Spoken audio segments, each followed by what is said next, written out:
I stood in the driveway outside our home, warm fluid running down my legs as my water broke beside our family SUV. One contraction slammed into me so hard that I had to grip the side of the vehicle just to keep from collapsing. "Ethan, please," I whispered, barely able to get the words out. "Please, take me to the hospital." For one brief second, I thought my husband would rush to help me. Instead, he reached into the garage, grabbed an old towel, and started wiping the leather passenger seat. "I don't want you soaking the interior," he said, without even looking at me. Then he glanced at his phone. "My parents are already at the airport. The tickets are non-refundable. Call an Uber." A moment later, he stepped between me and the passenger door so I couldn't get into the SUV and drove away. "My name is Maya Wallace. I'm 30 years old, and less than 24 hours before I was supposed to become a mother for the first time, my husband chose a golf vacation with his parents, overtaking his wife in labor to the hospital. I wish I could tell you that was the moment our marriage ended. The truth is, it had been falling apart for much longer. But that morning was the first time he stopped pretending to care. What Ethan didn't realize was that someone else had witnessed everything that happened in our driveway.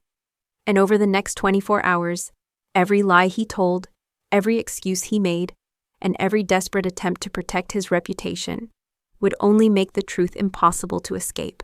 Before I tell you how a simple security camera destroyed the image of the perfect family man he had spent years building, tell me where you're watching from today. And have you ever seen someone reveal their true character at the exact moment you needed them most? Because by the time Ethan finally realized what he had done, it was already far too late. If you had met Ethan Vance a year earlier, you probably would have thought I was the luckiest woman in South Carolina. He knew exactly how to perform the role of the devoted husband. Whenever we attended neighborhood cookouts or company events in Greenville, one hand always rested gently on the small of my back. He smiled for every photograph, joked about learning to change diapers, and proudly told anyone who would listen that becoming a father was the greatest adventure of his life. His social media pages looked even better. Photos of our freshly painted nursery, a tiny crib waiting by the window, captions about gratitude, family, and new beginnings. People left comments saying our son would be lucky to have a father like Ethan. Every time I read them, I wondered if they were talking about the same man who lived inside our house. Because once the front door closed, the performance ended. By the time I reached 39 weeks of pregnancy, simply getting out of bed felt like climbing a hill with weights tied around my ankles. My back ached almost constantly, my feet were swollen every evening, and sleep came in short, uncomfortable stretches between trips to the bathroom and practice contractions. Still, every morning, I got up before Ethan. I folded tiny baby clothes fresh from the dryer. I washed bottles we wouldn't need for another few days. I compared pediatricians, called the insurance company, finished hospital paperwork, paid the utility bills, stocked the freezer with homemade meals, and checked our hospital bag one last time to make sure nothing had been forgotten. I wasn't trying to be perfect. I was simply trying to make sure our son arrived in a home that was ready to welcome him. Ethan rarely noticed any of it. Most evenings, I heard his keys before I heard his voice. He would drop his laptop bag beside the couch, loosen his tie, and ask the same question. "What's for dinner?" Not once did he begin with, "How are you feeling?" If I mentioned my back hurting, he reminded me everyone was tired. If I said the baby had been kicking all afternoon, he barely looked up from his phone before saying that sounded normal.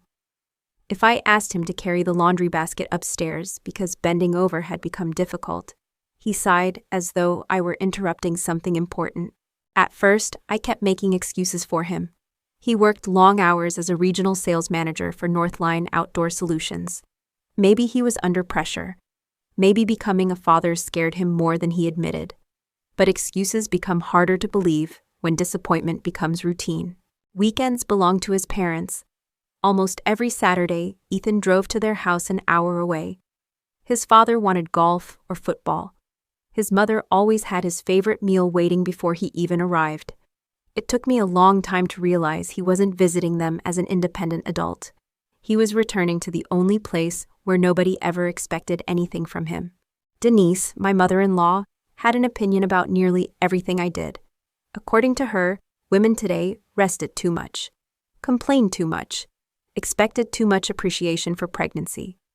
Whenever I mentioned being exhausted, she smiled politely and reminded me that women in her generation had carried babies without asking the world to slow down.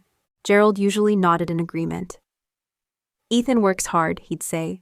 "The poor guy deserves some peace before the baby's here." I often wondered when someone planned to ask whether I deserved a little peace too. The Friday before my due date, Ethan came home irritated because I had forgotten to buy smoked almonds, craft beer, and protein bars for the golf trip he planned to take with his parents. I apologized and offered to order everything for delivery. He shook his head. "They need it tomorrow." When I suggested he stop by the store himself after work, he looked at me as though I had suggested something completely unreasonable. "You've been home all day." Those 5 words hurt more than I expected. Home all day meant swollen ankles, doctor's appointments, insurance calls, cleaning, cooking, laundry, preparing for a newborn, trying not to panic every time another contraction tightened across my stomach. But I didn't argue. I picked up my purse, climbed into the car, and drove to Target. By the time I reached the checkout line, standing still had become more painful than walking. I bought every item Ethan wanted.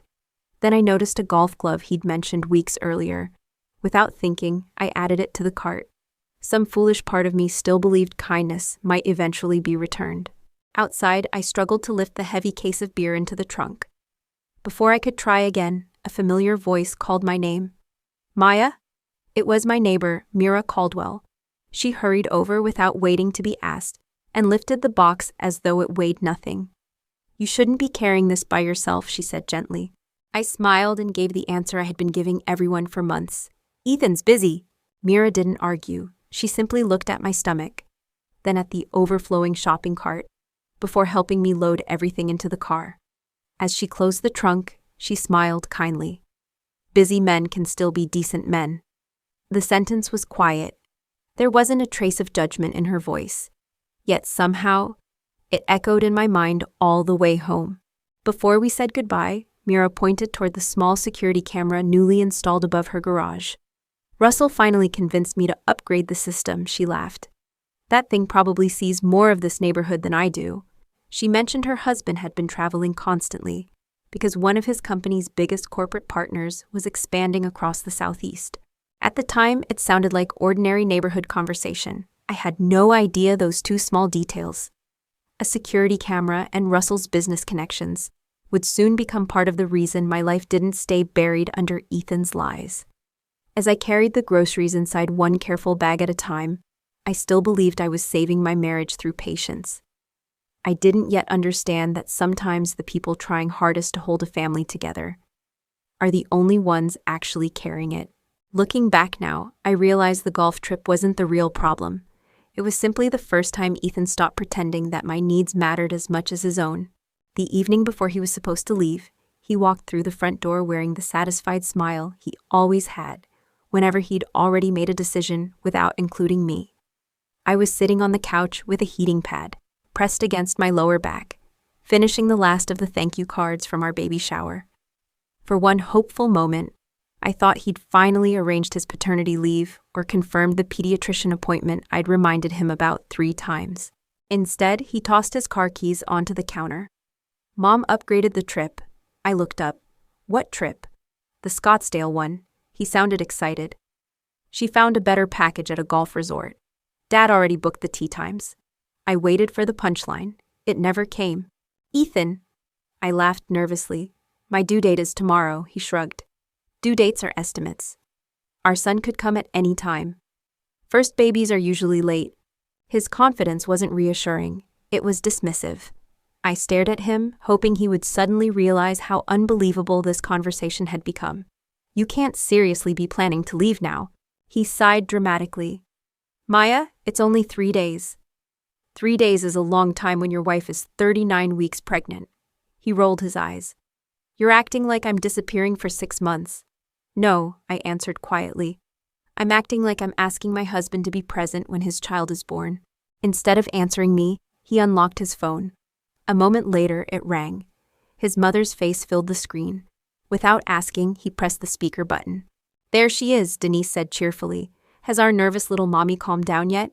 Before I could answer, Gerald's voice floated through from somewhere behind her. Tell Ethan not to let anyone ruin this trip. Denise laughed. Maya, once the baby gets here, Ethan won't have a moment to himself. Let the poor man enjoy one last vacation. I took a slow breath.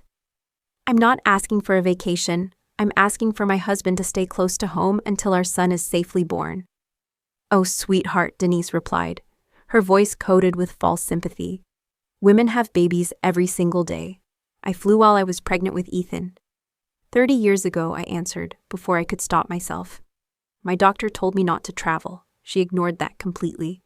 You young women read too much online. Gerald chuckled. Ethan works hard. He deserves a break before diapers and midnight feedings take over. I finally looked directly at my husband. If you leave tomorrow, I won't forget it. The room became quiet. Denise frowned. Is that supposed to be a threat? I slowly shook my head. No, it's a boundary. Ethan's expression hardened. I can't spend the rest of my life managing your anxiety. My anxiety, I repeated softly. I'm carrying your son. I'm asking you to stay less than 24 more hours. You have neighbors, you have Uber, you have a hospital 15 minutes away. His words landed with frightening certainty. Somewhere inside him, he had already decided that I was the unreasonable one.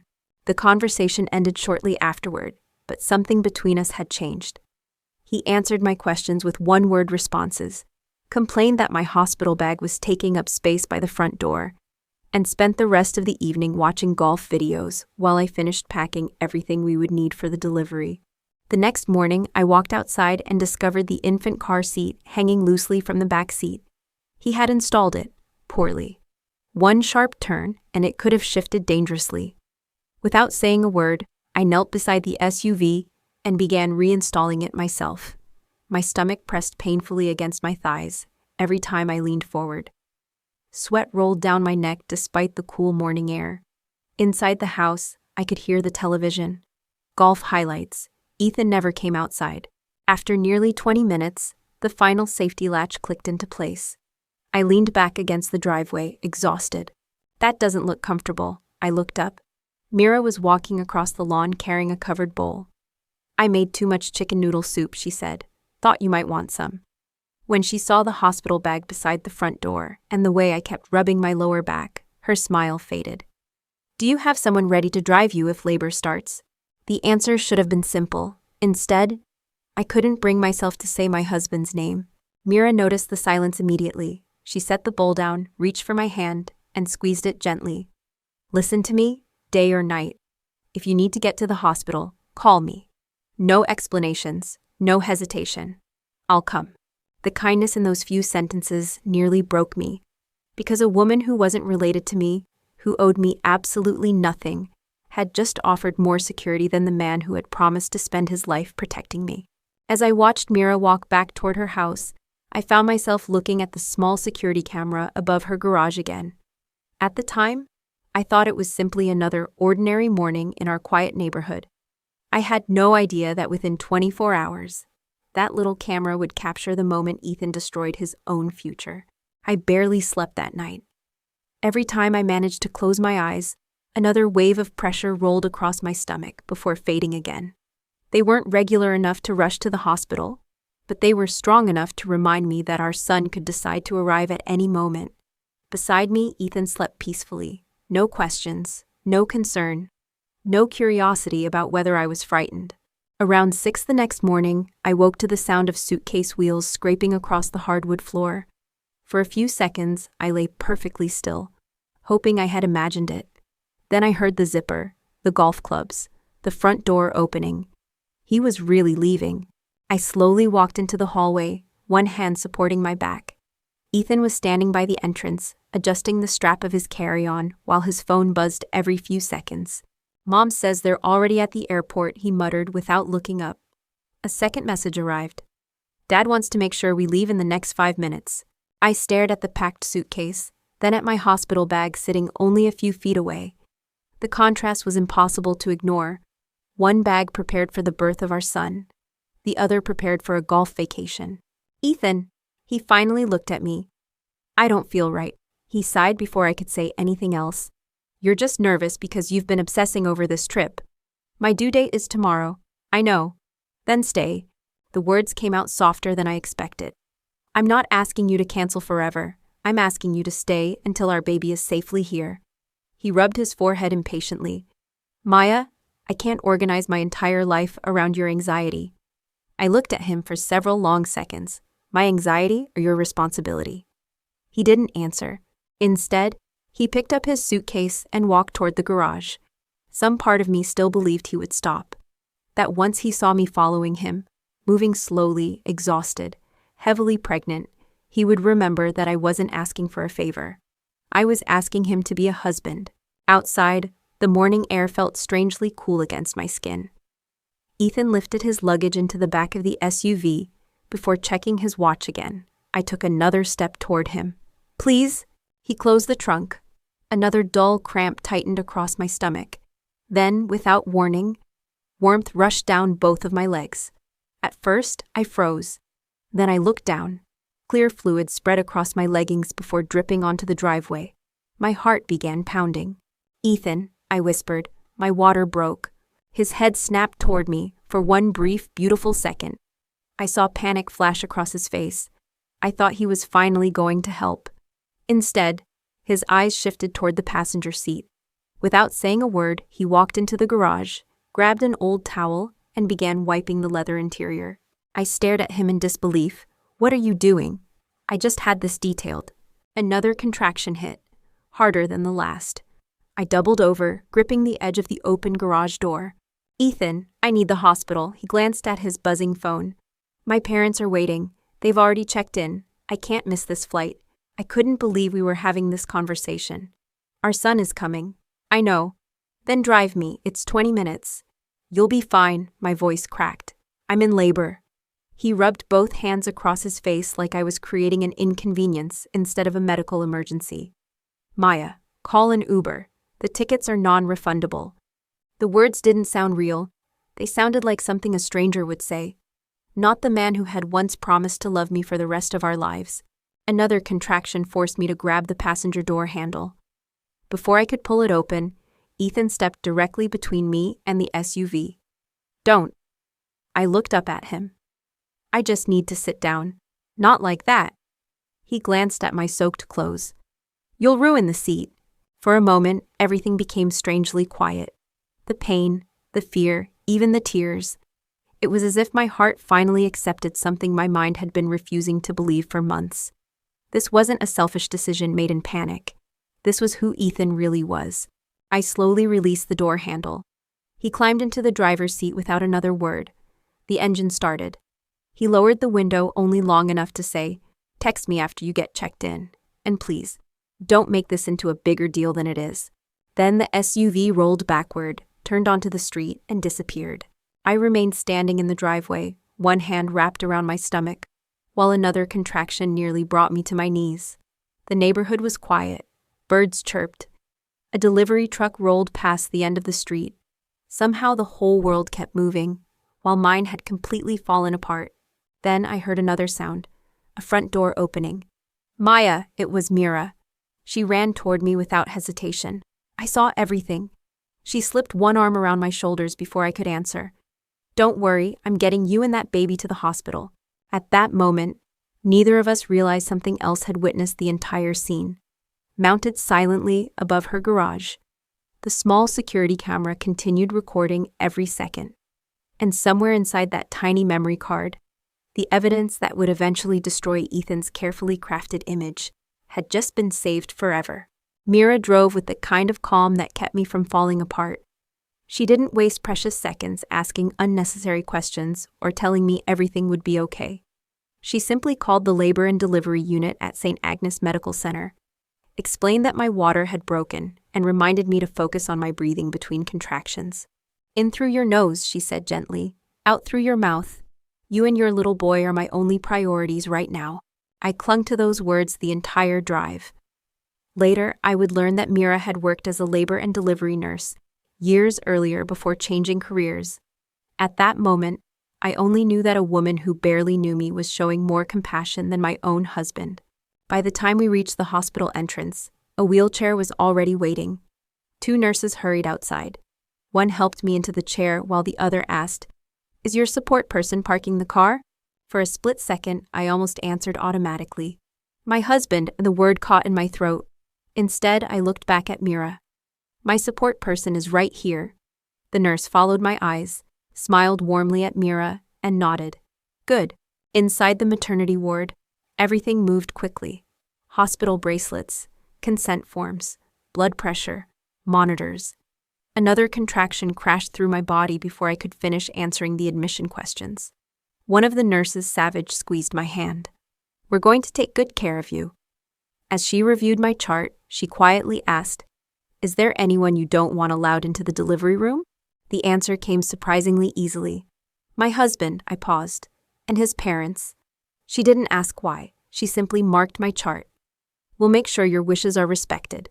For the first time that entire morning, I felt protected. While doctors prepared my room, Mira helped me call my parents. My mother answered on the second ring. She sounded cheerful. Good morning, sweetheart. The moment she heard me crying, her voice changed completely. Maya, what's wrong? My water broke. There was a brief silence. Then I whispered the part that hurt the most. Ethan left. My mother didn't speak. I could hear her breathing. A second later, my father took the phone. We're booking the first flight. You don't worry about us. You focus on bringing our grandson safely into this world. We're coming. Those 2 words steadied me more than any medication could have. The next several hours blurred together. Contractions became stronger, closer together. The pain demanded every ounce of my attention. Somewhere in between them, my phone continued vibrating across the bedside table. Boarding now. Everything okay? Any update? Then, why won't you answer? A few minutes later, Mom says you're ignoring us. Another contraction, another message. Please don't make this into drama. I never replied. My energy belonged to my son now. Several hours later, my parents rushed into the hospital room, looking exhausted from travel and terrified of what they might find. My mother hugged me carefully, trying not to interfere with the monitors. My father kissed my forehead. Neither of them asked where Ethan was. They already knew. Mira quietly stepped toward the door. I reached for her hand. Please stay, she smiled. I'd be honored. Late that afternoon, after hours of labor, one final push filled the room with a sound more beautiful than anything I had ever heard. A baby's cry, strong, loud, perfect. The nurse gently placed my son against my chest. His tiny fingers curled instinctively around mine. Every fear, every betrayal, every lonely mile between our driveway and this hospital seemed to disappear for one sacred moment. Hi, sweetheart, I whispered through tears. I'm your mom. You are so loved. My mother stood beside the bed crying openly. My father quietly turned away to wipe his eyes. The nurse asked whether we had chosen a name. I looked down at my son.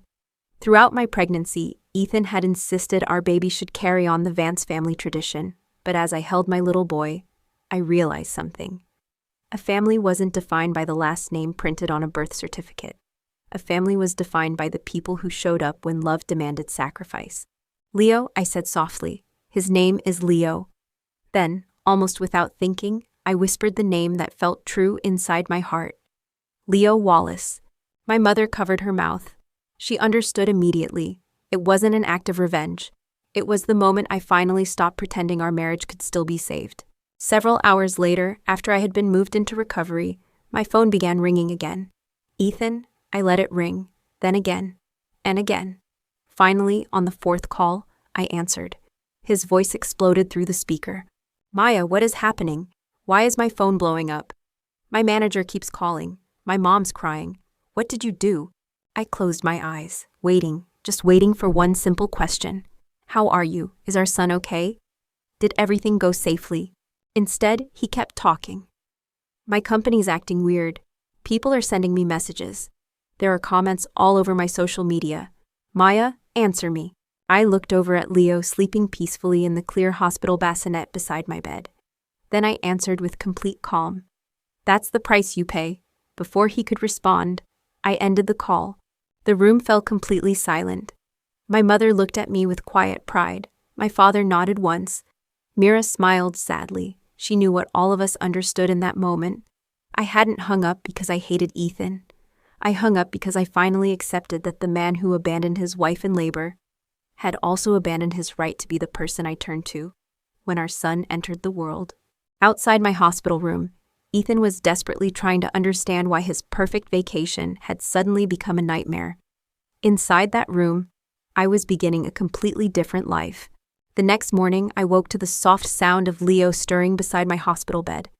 For a few peaceful seconds, nothing else existed.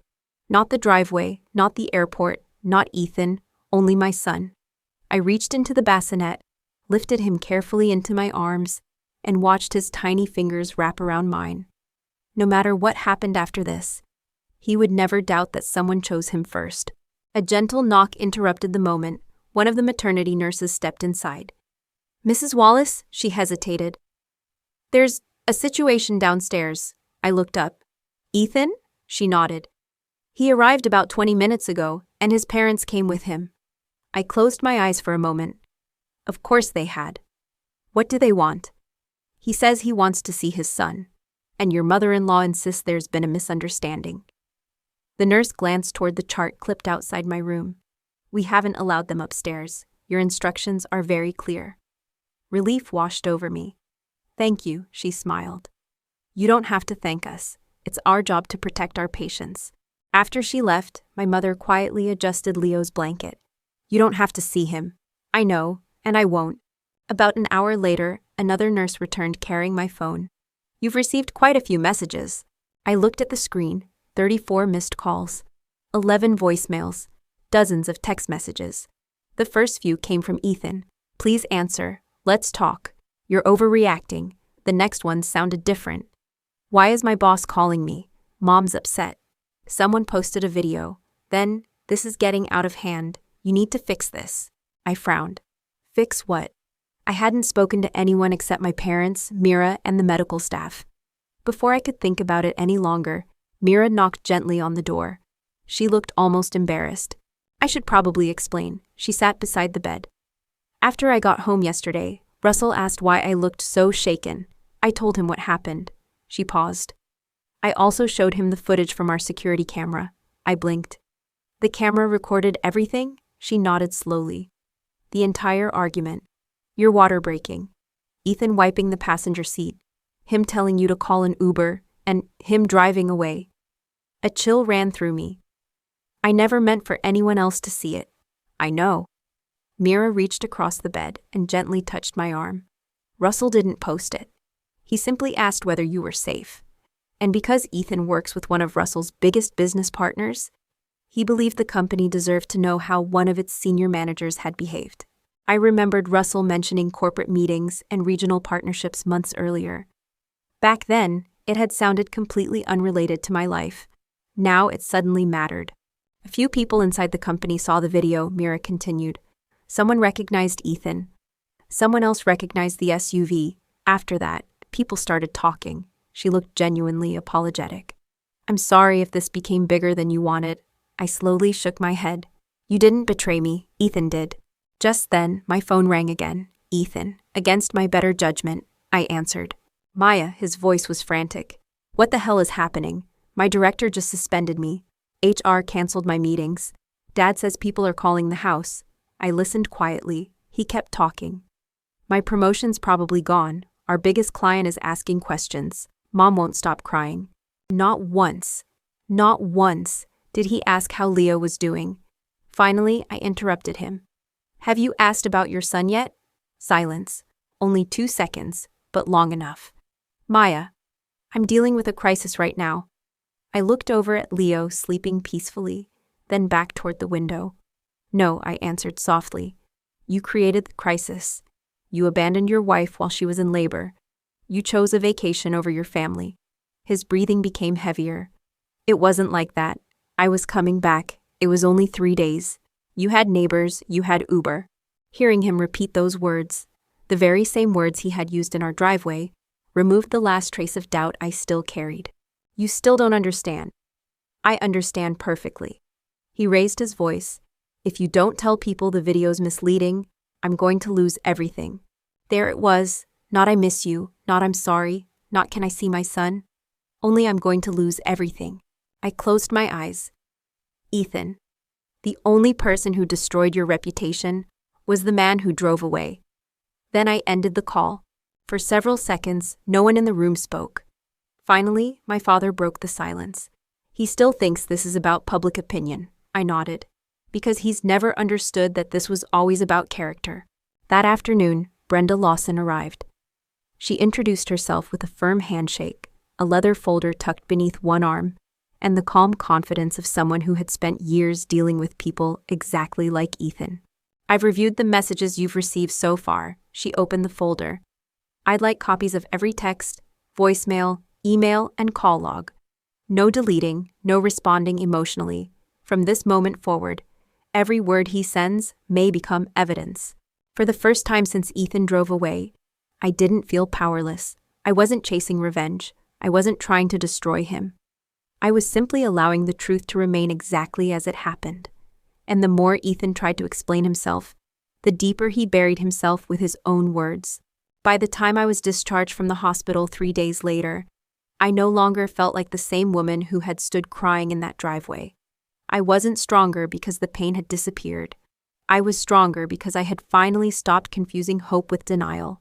My parents loaded Leo's car seat into my father's SUV, while my mother double-checked every blanket and bottle as though she could protect us from the entire world through careful preparation.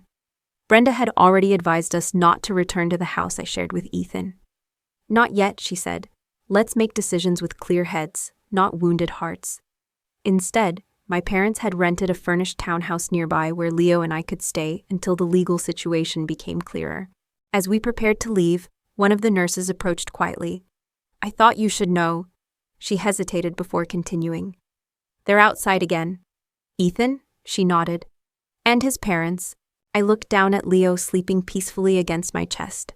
For a moment, I considered slipping out a different entrance. Then I realized something. I had spent too much of my marriage avoiding conflict to keep other people comfortable. I wasn't going to start doing it again. When the hospital doors opened, Ethan spotted us immediately. His clothes were wrinkled. Dark circles framed his eyes. The confident man who had driven away 3 days earlier looked as though he hadn't slept since.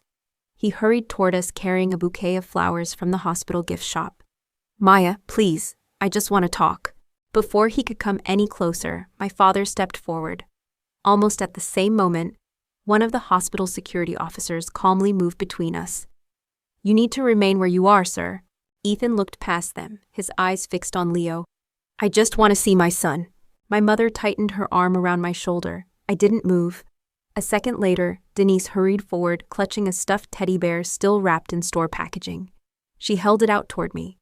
We bought this for the baby, her voice trembled. Let's not throw away a family over one misunderstanding. One misunderstanding, I almost laughed. A misunderstanding was forgetting an anniversary, or buying the wrong brand of cereal. Leaving your wife in labor because your vacation mattered more wasn't a misunderstanding. It was a decision. Gerald folded his arms across his chest. You're humiliating everyone. You've made Ethan look like a monster. I looked at him calmly. I didn't. He did. For the first time since this nightmare began, I noticed none of them asked how I had survived labor. None of them asked whether Leo was healthy. Everything still revolved around Ethan. His reputation, his career, his embarrassment. Ethan took another cautious step. Maya, I made a mistake. I know you're angry, but people deserve second chances. I studied his face carefully. Do you know the first thing you asked me after our son was born? He frowned. You asked why your company was calling. You didn't ask if Leo was healthy. You didn't ask whether I was alive. You asked about yourself. His shoulders dropped. I panicked. No, I answered quietly. You revealed your priorities. Silence settled between us. Finally, Brenda stepped forward. She had arrived only minutes earlier but had quietly watched the entire exchange without interrupting. She handed Ethan a sealed envelope. From this point forward, she said evenly, all communication regarding Ms. Wallace, the child, property, custody, or visitation will go through my office. Ethan stared at the envelope. A lawyer? Maya, you're seriously doing this? Brenda didn't wait for me to answer. There will be no more unexpected visits. No repeated phone calls. No contacting her through relatives. No attempts to pressure or intimidate her. If you ignore these instructions, we'll simply add that behavior to the existing documentation. Denise looked offended. Documentation? Brenda nodded once. The security footage, the text messages, the voicemails, the emails, the hospital records, the witness statements. She closed the folder in her hands. Your family has been remarkably generous in creating evidence. No one spoke, because no one could deny it. Every angry message, every voicemail demanding that I fix his reputation, every accusation that I was ruining his career. Each one had become another piece of the truth Ethan kept insisting didn't exist. As my father secured Leo's car seat inside the SUV, Ethan's phone began ringing again. He glanced at the screen. His face immediately lost what little color remained. HR, he whispered. No one said a word. He answered anyway. We couldn't hear the conversation, but we didn't need to. His shoulders slowly slumped. His eyes filled with panic. At one point, he quietly said, I understand. Then, I'm sorry. When the call ended, he simply stood there holding the silent phone. What happened? Denise asked anxiously. He swallowed hard. They've opened a formal investigation. For a brief second, I almost felt sorry for him. Then I remembered standing in the driveway, begging my husband to drive me 20 minutes to the hospital, while he worried about airline tickets and leather seats. Compassion didn't require me to forget reality. I gently kissed Leo's forehead before climbing into my parents' SUV. As we pulled away, I looked through the rear window one last time. Ethan remained standing outside the hospital entrance, not chasing the car, not shouting, just staring at the envelope in one hand and the phone in the other. For the first time since I had met him, there was no one left to blame except himself. The investigation moved much faster than Ethan expected. People often imagine consequences arriving with dramatic courtroom speeches or headline-making lawsuits. In reality, they usually begin with quiet emails, internal meetings, simple questions that suddenly become impossible to answer. Less than a week after I left the hospital, Brenda called with an update. Northline has officially opened an ethics review. I sat on the back porch of the townhouse while Leo slept peacefully in a bassinet beside me. They're looking at everything? They have to. Brenda sounded calm. The issue isn't only the video. It's the difference between Ethan's public image and his documented conduct. Northline had spent years marketing itself as a company built around family values. Television commercials showed fathers teaching children to fish. Magazine ads featured smiling couples gathered around backyard fire pits. Ethan himself had spoken at sales conferences about trust, commitment, and putting families first. Now HR possessed a recording of one of their regional managers refusing to drive his wife to the hospital because airline tickets couldn't be refunded. No communications department in the world could explain that contradiction away. Meanwhile, Ethan continued making the same mistake over and over again. He wouldn't stop talking. Despite Brenda's formal notice requesting that all communication go through her office, new emails kept arriving. Some sounded desperate. Please, Maya, let's handle this privately. Others sounded angry. You're destroying our family over one bad decision. Then came the messages that removed any remaining sympathy I might have felt. If I lose my job, you'll have to explain that to Leo someday. A real wife protects her husband's future. Brenda smiled the first time she read those messages. He's still trying to make you responsible for the consequences of his own choices. She printed every email, saved every voicemail, and documented every attempted call. Sometimes, she told me, people build the strongest case against themselves. A few days later, Russell called. He didn't sound satisfied. He sounded disappointed. I wanted you to know something before you hear it somewhere else. He explained that he had never demanded Ethan be fired. He hadn't organized a boycott. He hadn't contacted the media. He had simply sent Northline's executive team one straightforward question. Is this the standard of leadership your company wants representing your brand? Nothing more, nothing less. The investigation that followed belonged entirely to the company. The truth didn't need exaggeration. It only needed witnesses. Soon afterward, Brenda attended an initial mediation conference with Ethan's attorney. I wasn't required to appear.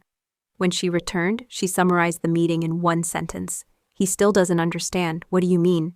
His first concern wasn't custody. It wasn't your recovery. It wasn't Leo. It was whether we would agree to release a statement saying the video lacked context.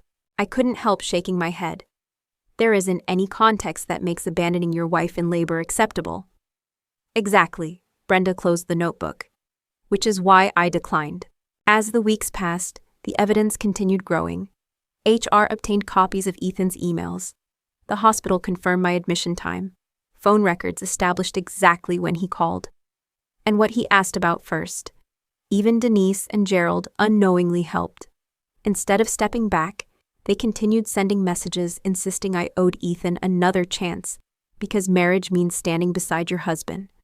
Brenda quietly added those messages to the file. They're demonstrating a consistent pattern, she explained. Not accountability, entitlement. Eventually, Northline completed its review.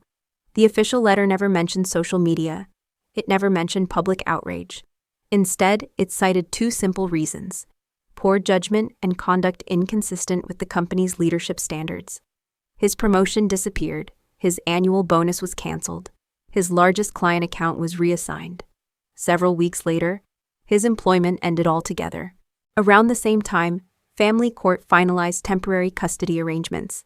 Because Leo was still an infant, and because Ethan's documented behavior raised legitimate concerns about judgment and reliability, the court ordered supervised visitation until he completed parenting education, counseling, and demonstrated consistent responsibility. When Brenda called with the decision, I didn't celebrate. I simply looked across the room where Leo slept peacefully after his afternoon feeding. This had never been about winning. It had always been about making sure the person who depended on me most would never again depend on someone who had proven he couldn't be trusted when it mattered most. A few days later, Ethan requested one final conversation through our attorneys. Brenda advised me that I wasn't obligated to agree. After thinking about it overnight, I accepted. Not because I believed he could repair what he'd broken, but because I wanted absolute clarity before closing that chapter of my life forever. The final conversation happened almost 2 months after Leo was born. By then, our lives looked completely different. I had settled into a quiet routine with my parents. Mornings began with bottles, diapers, and sleepy smiles.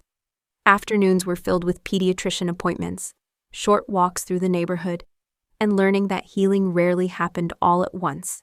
It arrived in tiny moments: the first full night's sleep, the first time Leo smiled without gas, the first morning I woke up without immediately replaying the driveway in my mind. Divorce papers were moving through the court system. Custody arrangements had already been established. Child support had been calculated. The house we'd shared was being prepared for sale. Legally, our marriage was almost over. Emotionally, it had ended the moment Ethan chose a flight over his family. Brenda arranged the final conversation through a secure video conference. She sat beside me. Ethan appeared on the screen from what looked like his parents' dining room. The difference between us was impossible to miss. I looked tired in the way every new mother looked tired. He looked defeated. For several seconds, neither of us spoke. Finally, he cleared his throat. I've had a lot of time to think. I made mistakes. Mistakes. Not choices, not betrayals. Mistakes. I've lost my job. I know. My parents are struggling. I know. My friends stopped calling. I know. He looked directly into the camera. I've paid enough. The words settled heavily between us. Paid enough. As though consequences came with a receipt. As though abandoning your wife in labor had a price tag that could eventually be considered satisfied. I asked him one simple question. Ethan, if you could go back to that morning, what would you do differently? He answered almost immediately. I would have canceled the trip. I nodded slowly. Why? So none of this would have happened. I felt something inside me quietly break.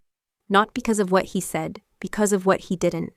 He never said, I would have stayed because you needed me. He never said, I would have stayed because our son deserved his father. He never said, I would have stayed because I loved you. His answer was still about consequences, not compassion. He wasn't grieving the pain he caused. He was grieving the life he had lost because of it. Brenda looked at me. She knew I'd heard it too. I took a slow breath. Ethan, for weeks, I kept wondering whether I had somehow expected too much. I wondered if I should have been more patient, more understanding, less emotional. I glanced down at Leo sleeping peacefully in my arms. But then I realized something. Our son is going to grow up watching how people treat one another. One day he'll ask me why we aren't together, and when that day comes, I want to be able to tell him the truth, that love isn't measured by promises. It's measured by presence. It's measured by who stays when staying is difficult. Tears filled Ethan's eyes. I love him. I hope that's true, I answered gently. But love has to become behavior, not excuses. He lowered his head. I don't think you'll ever forgive me. I considered the question carefully. Then I answered with complete honesty. Forgiveness isn't the same as reconciliation. I don't wake up every morning hoping you suffer. I don't want revenge. I don't even hate you anymore. But I also won't rebuild trust with someone who destroyed it when our family needed him most. He wiped his eyes. So that's it? Yes, that's it. For the first time since our marriage began falling apart, there was nothing left to argue about. No blame, no shouting, no bargaining. Only truth. The divorce became final several weeks later. There wasn't a dramatic courtroom confrontation. No emotional speeches, just signatures, paperwork, and two people legally acknowledging what had already become emotionally undeniable. Later that afternoon, I stood outside my parents' house holding Leo while autumn leaves drifted slowly across the yard. My father was assembling a small wooden swing beneath an old maple tree. My mother laughed from the kitchen window as she watched us, for the first time in a very long while. Home felt peaceful, not because life had become perfect, but because I no longer had to convince myself that neglect was love. A few months later, on Leo's first birthday, we planted a young oak tree together in the front yard. My father dug the hole. My mother carried the watering can. I held Leo as his tiny hand brushed against one of the leaves. This tree will grow with you, I whispered. And every year it gets stronger. Its roots will grow deeper. I smiled. Just like us. Looking back now, I understand something I couldn't see while I was living through it. Families aren't built by wedding vows. They're built by ordinary choices made during extraordinary moments. When someone is frightened, who stays? When someone is vulnerable, who protects them? When someone needs you most, who shows up? Those answers reveal more about love than 1,000 beautiful promises ever could. If my story leaves you with one lesson, let it be this. Never mistake endurance for devotion. You are not asking for too much when you expect kindness, respect, and support from the person who promised to stand beside you.